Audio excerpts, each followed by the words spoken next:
Les habla Rafael Arraiz Luca desde Unión Radio y esto es Venezolanos, un programa sobre el país y su historia. Y este programa es posible gracias al equipo conformado por Isabela Iturriza, Inmaculada Sebastiano, Carlos Javier Virgües, Juan Juárez, Fernando Camacho y Giancarlos Caraballo.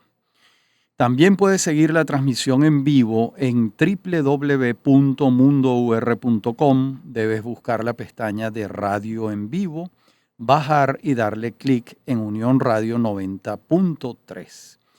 Recuerda que nos puedes seguir en @mundourweb, en @radioescuelaur y en @rafaelarraiz en Twitter. Mi número de productor nacional independiente 30.720.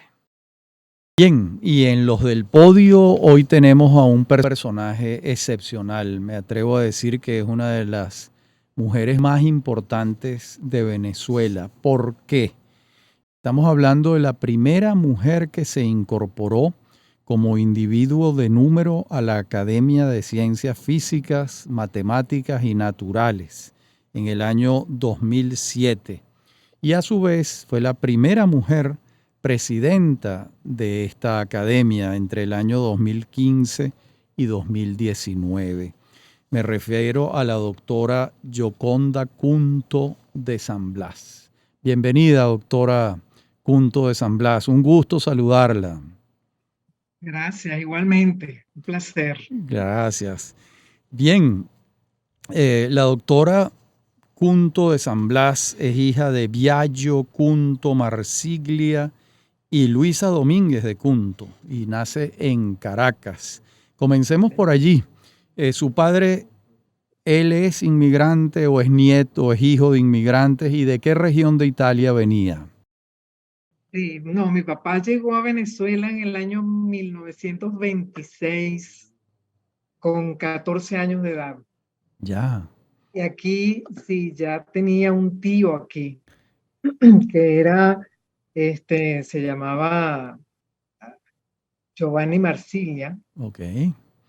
y que por cierto es el papá de otro académico, lamentablemente ya fallecido, Ítalo Marsiglia, de la Academia de Medicina. Claro.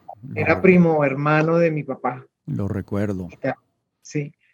Entonces mi papá llegó, como le digo, de 14 años a Venezuela y bueno, realmente se instaló aquí como un venezolano más, aunque nunca, digamos, se nacionalizó formalmente, ¿no? Claro. ¿Y Luisa Este, Domínguez de y, dónde era? y mi mamá había nacido en Píritu, en el estado, en el estado Anzoátegui. Oriental. Sí, señor. Sí, sus padres eran de Barcelona, los padres de mi mamá, ¿no? Ya.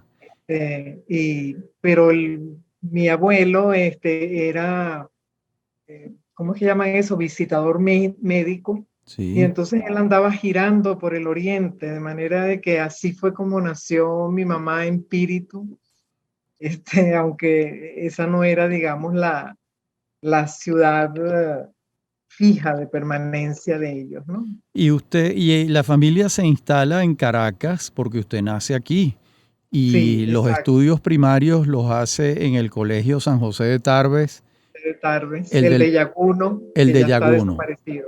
en el de Yaguno. ¿Qué tal? Qué bien.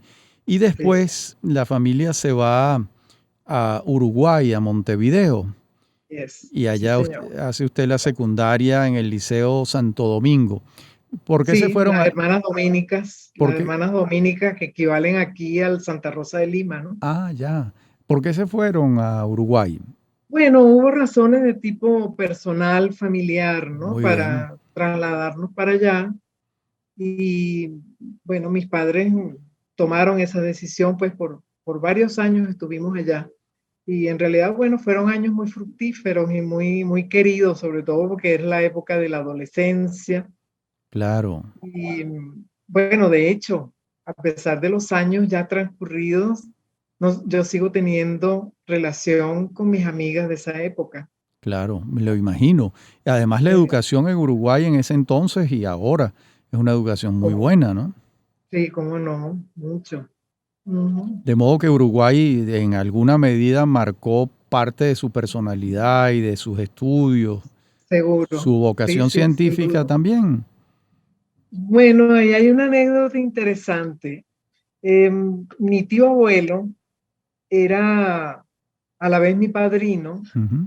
Él era abogado Ok, y él siempre estuvo como pendiente de que yo siguiera la carrera de derecho.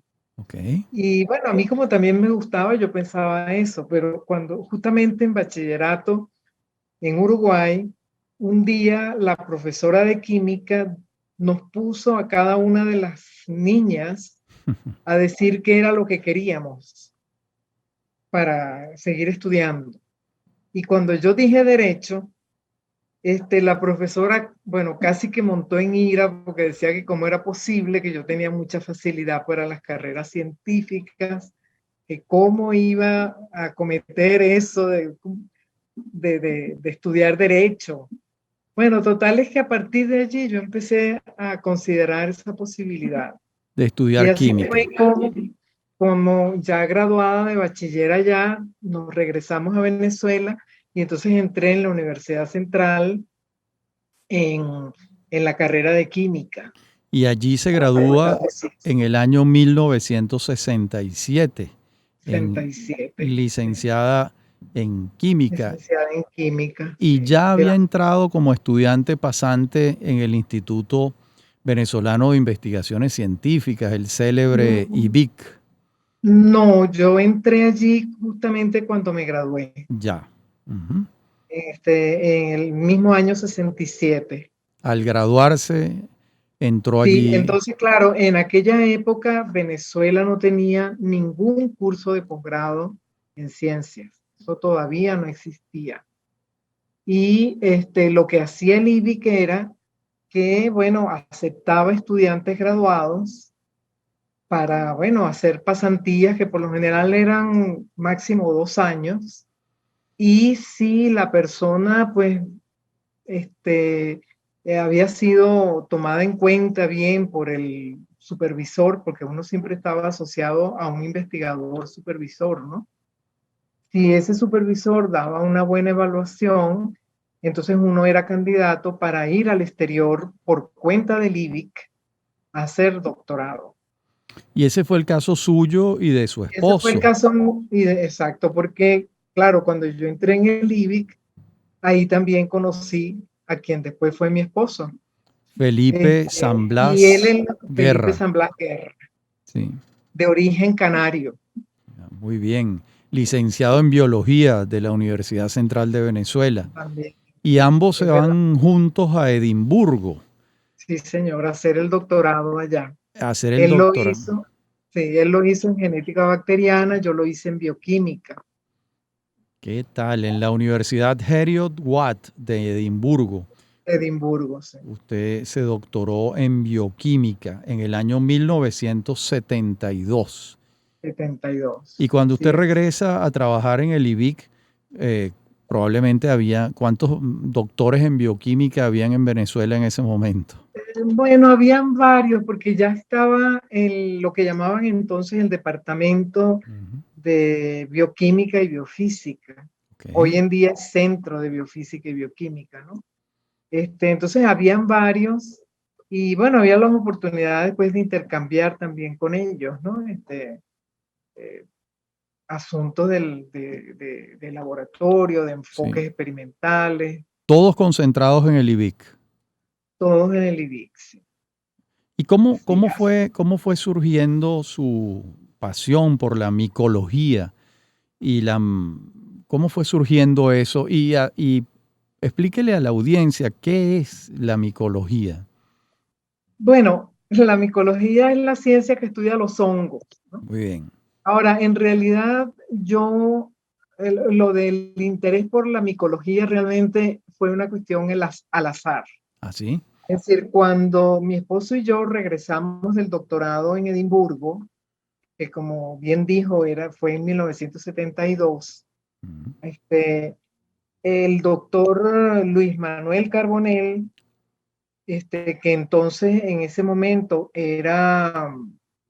este, era director ya del IBIC y estaba en el Centro de Microbiología, él nos ofreció a nosotros la posibilidad de incorporarnos al laboratorio de micología para trabajar en estos aspectos que cada uno de nosotros se había hecho experto, porque en el fondo, en ciencia, muchas veces el organismo que uno puede estar usando es simplemente un vehículo, una herramienta, Ya. y uno puede aplicar sus conocimientos en muchos otros organismos. Entonces, en realidad, yo no soy micóloga, mi esposo tampoco, nosotros nunca nos hemos identificado como micólogos, aunque sí hemos trabajado con micólogos. ¿Pero por qué? Porque nosotros siempre usábamos al hongo como el material sobre el cual nosotros estudiar, en mi caso, por ejemplo, un determinado proceso metabólico, por decir algo. Ah, Entonces, lo mismo da estudiarlo en un hongo, en un parásito, en una bacteria. Y bueno, a mí me tocó en un hongo porque esa fue la posibilidad de cargo que hubiera en ese momento. Y entonces, bueno, me lo ofreció el doctor, o nos ofreció a ambos, el doctor Carbonell, de muy grata recordación, por cierto. por supuesto. Y, Le cuento y bueno, una. y ahí hicimos la carrera, ¿no? Bien, vamos a una pausa y al regreso comienzo refiriéndole una anécdota bellísima del doctor Carbonell y de su esposa, Julie Salas de Carbonell. Julie. Ya regresamos.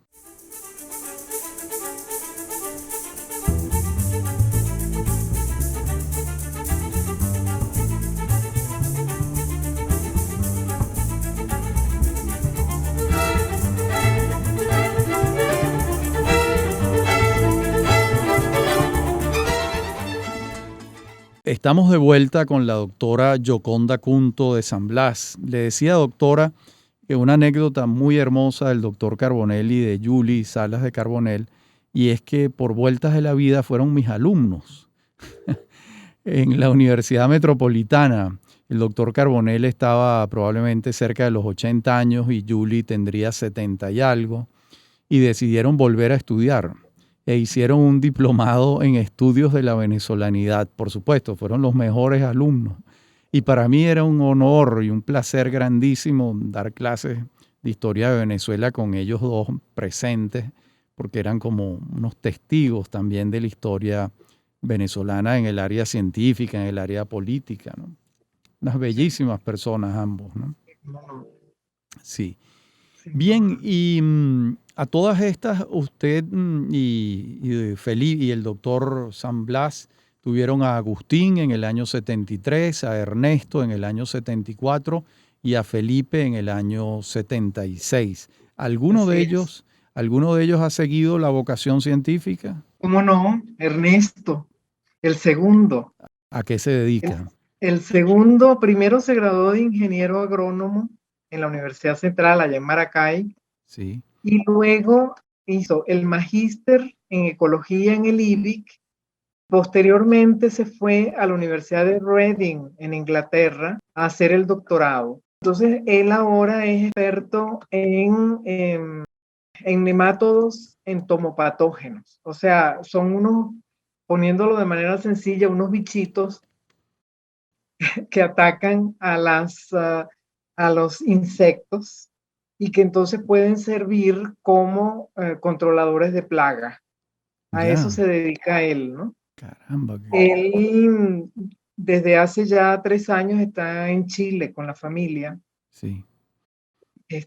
allá en la Universidad O'Higgins, bueno, desarrollando justamente todas estas líneas, ¿no? Durante un tiempo él estuvo en el IBIC Zulia, Ujú. este, y bueno, como tantas otras Se fue. familias venezolanas, pues tuvo que irse porque criar 3 muchachos No es fácil. con, con $50 mensuales no es precisamente Y lo que se puede. Felipe se dedicó a, Felipe, fíjense, Felipe estudió ingeniería química en la USB, en la Simón Bolívar, Luego se fue a Inglaterra también a hacer el doctorado en mecánica de fluidos. Lo hizo en el Imperial College, allá en Londres. Ujú. Y después se quedó allá. Tiene como 20 años viviendo en Londres ya. Está casado con venezolana también. Y tienen 2 niños, ¿no? Sí, Ernesto y la esposa tienen 3 niños. ya. Pero Y son los nietos que veo por, ¿cómo se llama? Por Zoom y por... claro.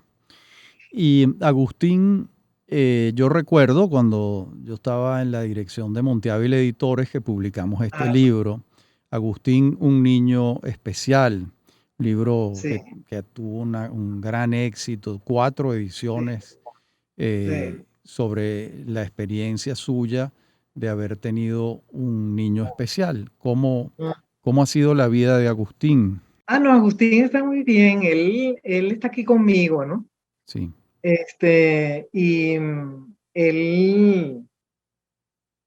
trabaja en la biblioteca del IBIC.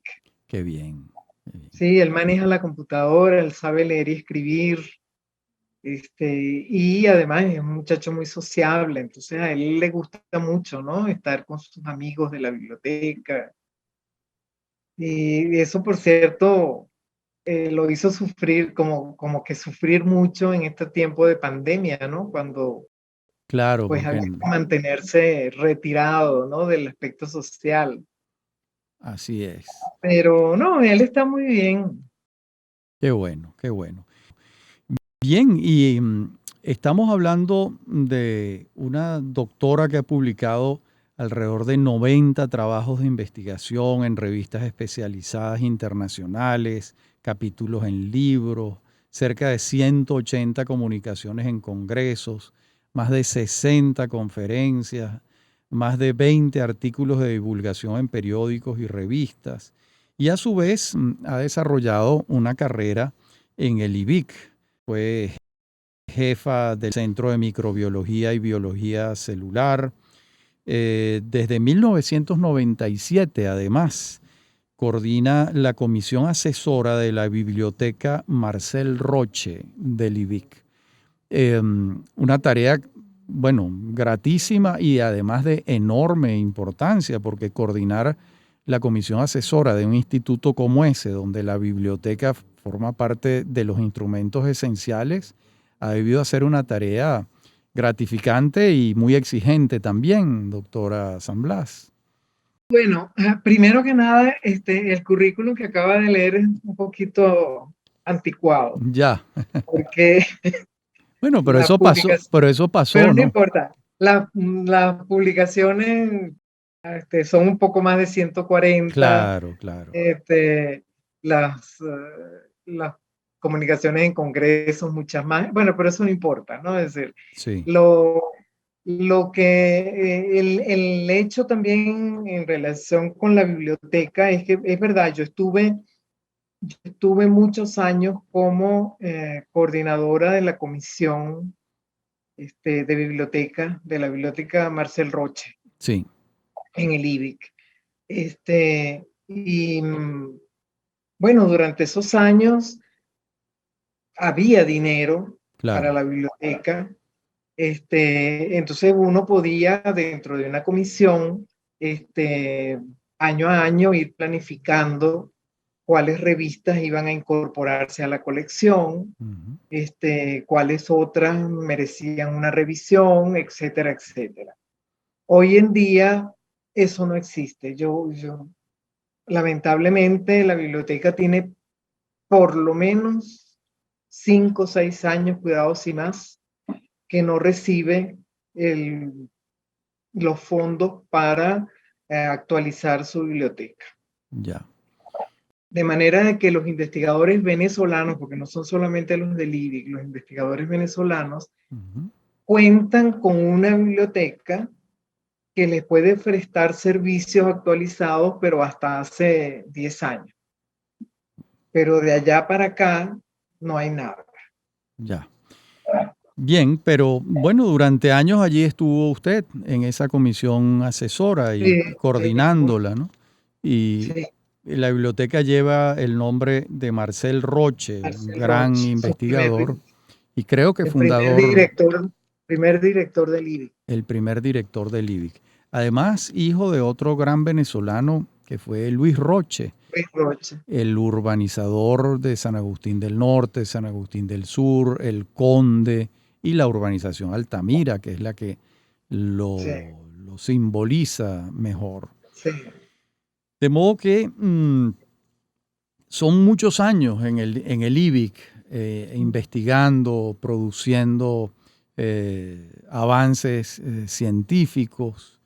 Y hoy en día entiendo, doctora, usted me corrige, que usted es investigadora emérita. ¿Es así?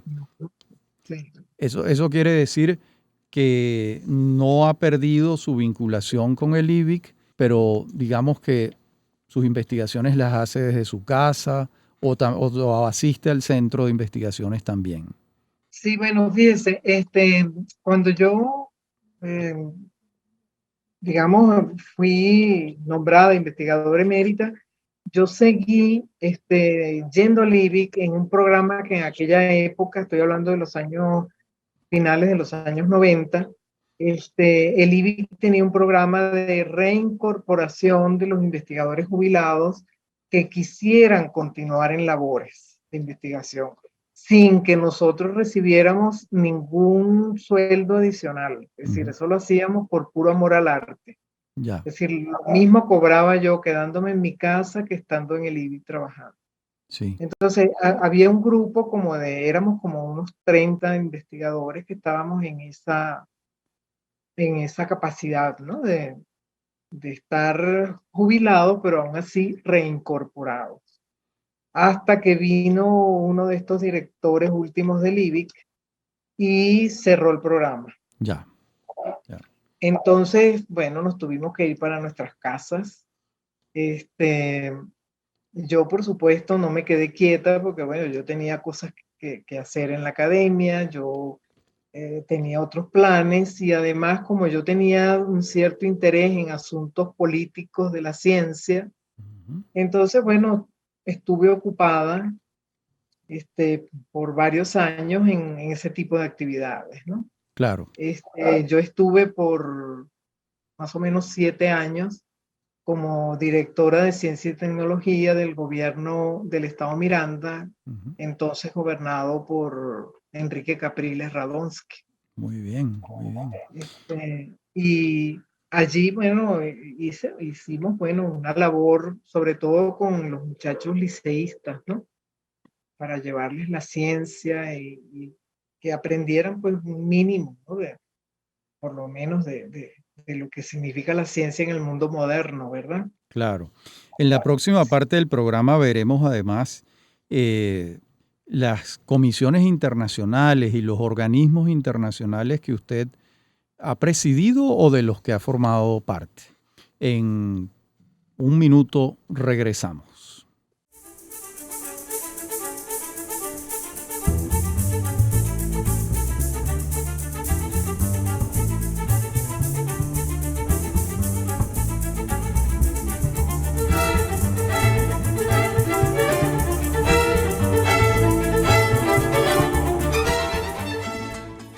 Bien, volvemos en nuestra conversación con la doctora Yoconda Cunto de San Blas.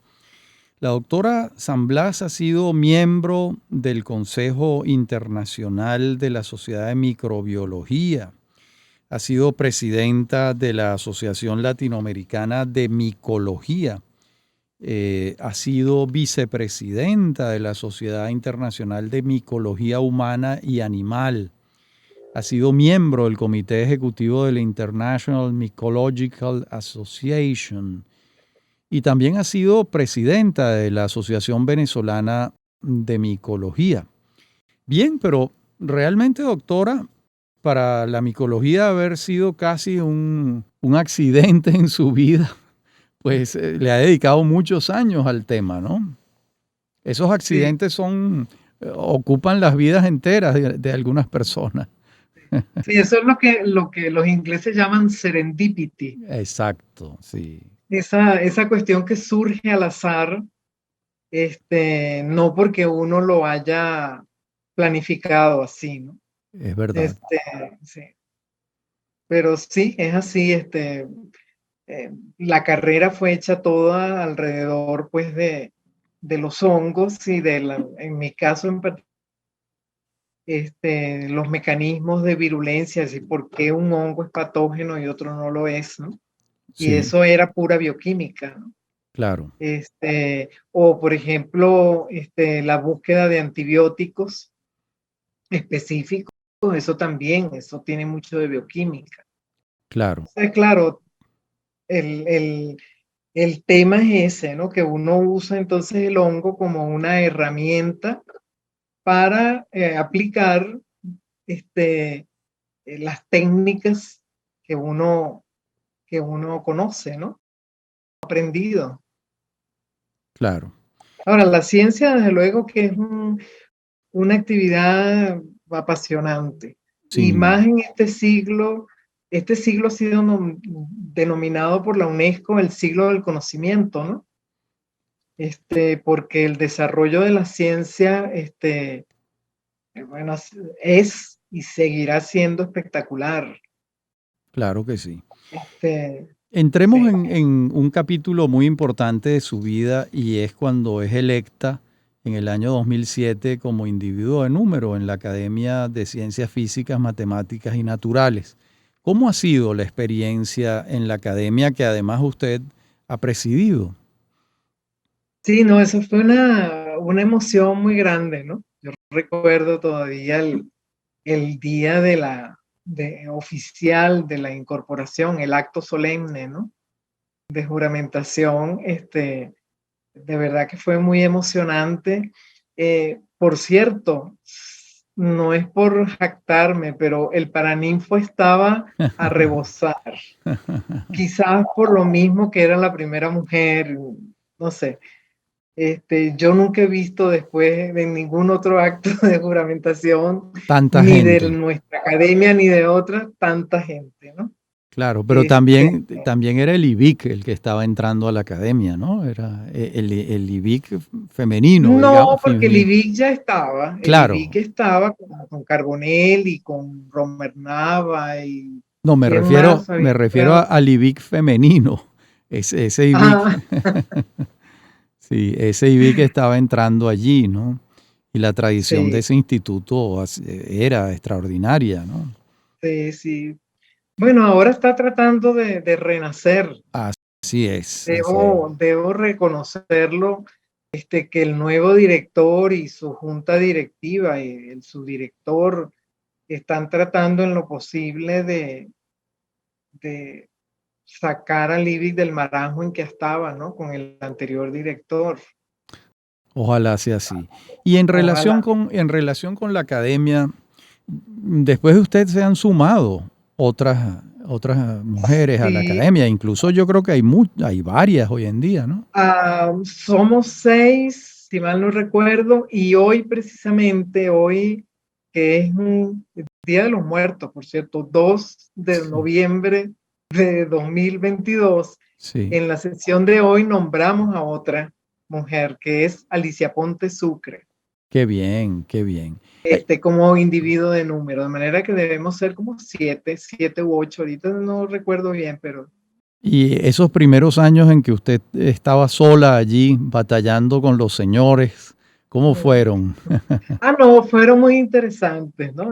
Porque digamos, había un ambiente de cordialidad, lo sigue habiendo, por supuesto, y yo realmente no tengo nada que lamentar, ¿no? De mis colegas. Ningún tipo de discriminación, por supuesto, ni No, nada, no, nada, no, nada. yo creo que, bueno, la discriminación quizás estaba precisamente en no elegir mujeres, Claro. eh, no, no sé, es una cuestión histórica, quizás. Pero llegó un momento en que era absurdo que eso se mantuviera, puesto que, por ejemplo, mientras en la Facultad de Ciencias de la Universidad Central, por decir una, y lo mismo en las otras, había más mujeres que hombres entrando como estudiantes. Claro, claro. Entonces, ¿cómo es que eso era que después la academia no tuviera mujeres, ¿no? Sí, era como que se interrumpía el proceso demográfico lógico, digamos Sí, así, ¿no? sí, sí, sí. Pero sí, ya somos varias y todas muy animosas y los colegas hombres, pues muy bien con nosotros, hemos estado perfectamente trabajando juntos sin ningún tipo de discriminación, nada de eso. Por supuesto, como debe ser, ¿verdad? Como debe ser, ¿no? De gente que uno piensa que son inteligentes, obviamente, entonces lo lógico es eso, ¿no? Que Claro. seamos, que seamos Gente civilizada, pues. gente civilizada, sí, señor. Exactamente. ¿Y usted ha tenido, al margen de la ciencia propiamente, actividades gremiales y urbanísticas o urbanas? Porque primero fue delegada estudiantil cuando estudiaba en la Universidad Central, en la Facultad de Ciencias, pero también ha sido del Consejo de la Ciudad en el municipio Los Alias, donde usted vive. Sí. ¿Usted vive en San Antonio o en Los Castores? En San Antonio, en otra urbanización. En otra urbanización de Los San. Castores forma parte de San Antonio, Exactamente, sí, Nuevo Los Altos. sí. Y ha hecho su vida allí desde siempre por la cercanía con el IBIC, probablemente. Sí, son más de como 35 años que estamos viviendo aquí en San Antonio. Y sí, hay mucho de eso porque, digamos, la vida a nosotros se nos hizo alrededor de San Antonio de los Altos. Es decir, el IBIC, que está muy cerca, los niños para la época, mis hijos estudiaron en colegios de aquí, de San Antonio de los Altos, de manera de que todo giró y aquí estamos. Ya yo no me he ido de aquí. Claro, además tienen un clima para la vida intelectual y científica muy favorable porque hace un buen clima frío que ayuda, siempre ayuda, ¿no? Sí, sí, sí. Y la vida Sí, de San Antonio también es una vida ya es muy quizás, grata, sí. Entonces aquí también yo tengo amigos que formamos parte de un grupo comunitario que se llama el Foro San Antonio, sí, donde nosotros pretendemos pues darle a la población formación ciudadana. Entonces organizamos actividades que tienen que ver pues fundamentalmente con política, ¿no? Este, y, y política desde el punto de vista de la oposición, claro. porque es así, ¿no? Y digamos, son actividades paralelas porque a mí siempre me ha llamado mucho la atención eso desde muy joven. Siempre me llamó la atención la actividad política, aunque yo nunca milité en partidos, ¿no? Sí, pero usted ha Pero sentido una sí, responsabilidad ciudadana que se expresa en ese foro y se expresa también en sus artículos, en los artículos en de, tal cual. de tal cual de los que vamos a hablar en la próxima parte del programa, ¿verdad? De una vez pongo ese tema sobre la mesa de trabajo, pero también en esa próxima parte del programa, además de sus inquietudes, de sus responsabilidades, de su llamado por la vida ciudadana y política, vamos a hablar también de su pasión por la música que la ha acompañado, entiendo yo, desde muy joven. Pero entonces hagamos una pausa y ya regresamos.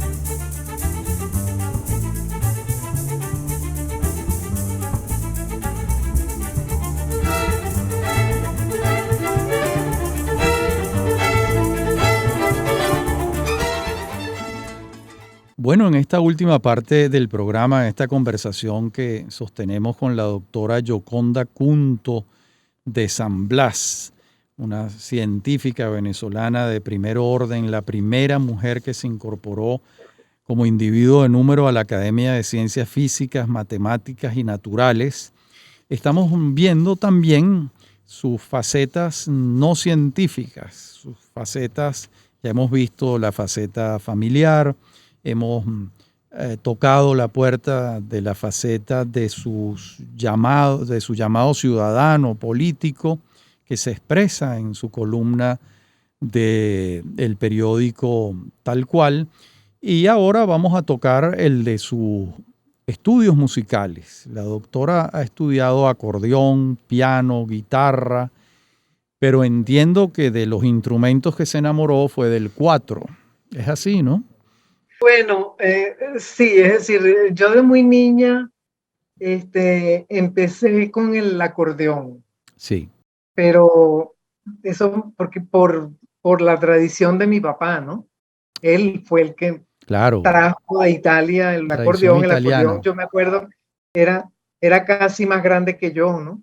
Sí, Yo tendría 4 añitos. Entonces, bueno, quizás por eso no quise seguir en el acordeón porque era muy pesado, muy voluminoso.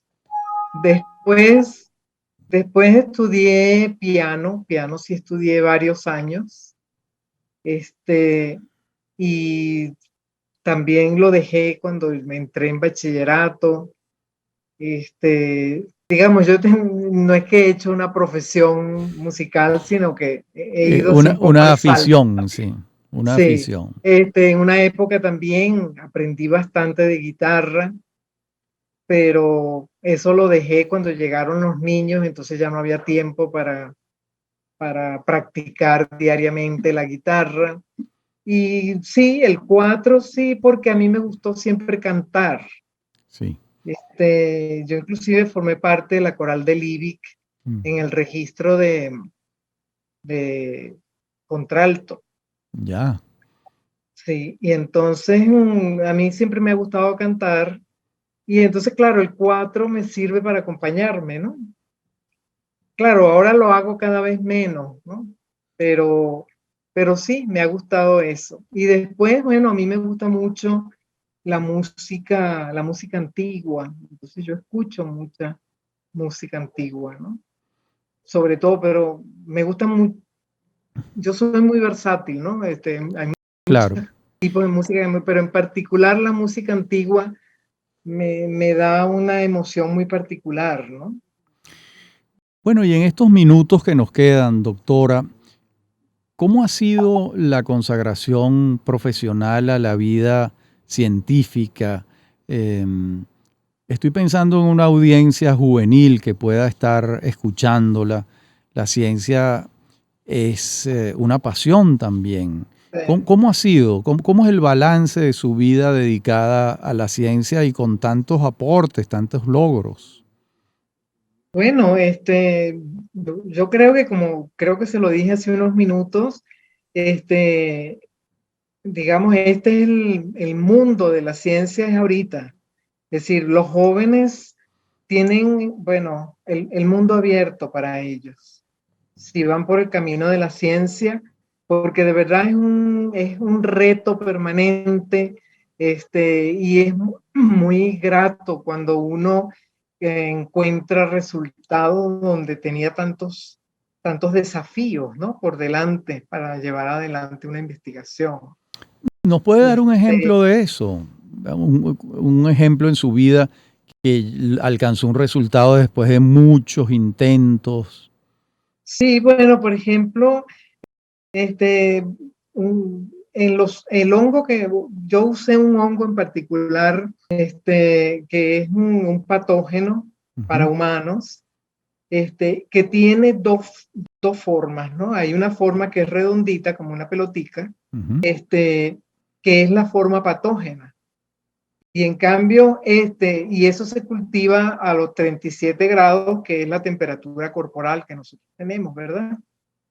Pero si usted lleva eso a 23 grados, por ejemplo, que es la temperatura ambiente, esa pelotica se convierte en fibras, en hilos, en hifas, lo que llamamos hifas, Ok. que son como hilos, ¿no? Y se entreteje allí una maraña. Ese cambio de forma es importantísimo para la virulencia y nosotros descubrimos por qué. Porque hay un cambio bioquímico en la estructura de la pared celular del hongo. Caramba. Ajá. Y entonces, a través de esa precisión, justamente, se pudieron desarrollar algunos, digamos, antibióticos, antifúngicos que bloquearan ese cambio. Ya. Y ese descubrimiento de ustedes inmediatamente se divulgó en todos los centros científicos del mundo. Sí, claro, porque uno escribe los artículos científicos y entonces allí pues toda la comunidad científica está al tanto de lo que cada quien hace, porque en ciencia hay un dicho, ¿no? Que dice o publicas o mueres, ¿no? Claro, Publish or perish en claro, inglés. Este, y además lo que no se publica no existe. por supuesto. Es así, pero no solo en ciencia, yo creo que No, claro, en todo, en ¿no? todo. Todo. Entonces, claro, nosotros estamos en la obligación de publicar, ¿no? Porque es la única, eh, digamos, la principal medida de nuestro trabajo. Hay otras cosas también que uno tiene que hacer, también uno tiene una obligación docente, Claro, cursos, uno tiene que dar cursos de posgrado o de pregrado también, dependiendo, ¿no? Este, pero sí, yo le diría a los jóvenes hoy en día y sobre todo a las jóvenes que no se asusten por la ciencia, sino que todo lo contrario, que pongan un buen esfuerzo porque de verdad se van a enamorar de ella. y en ese descubrimiento, doctora, hubo por supuesto voluntad, método, rigor científico, pero algo aportó la intuición. Sí, bueno, Einstein era el que decía, ¿no? Que la intuición en realidad era el 1% y el 96, y el 99% era puro sudor, ¿no? Sí, Inspiration y perspiration, ¿no? sí, Digamos, puro sudor en el sentido de trabajar Y por supuesto, una cosa que es importante es que pudimos contar también con gente que estuvo con nosotros, porque no es que estaba yo sola claro, es un equipo, ¿no? o mi esposo y yo, sino es un equipo en donde estaban los profesionales o están los que siguen estando y había estudiantes y en fin, entonces todo eso hace pues que la investigación siga su curso. Claro. ¿Y cuánto tiempo tomó llegar a ese descubrimiento? ¿Es un trabajo de meses, de Este, años? este en particular pudo haber llevado como 3 años, Ya. más o menos. Sí.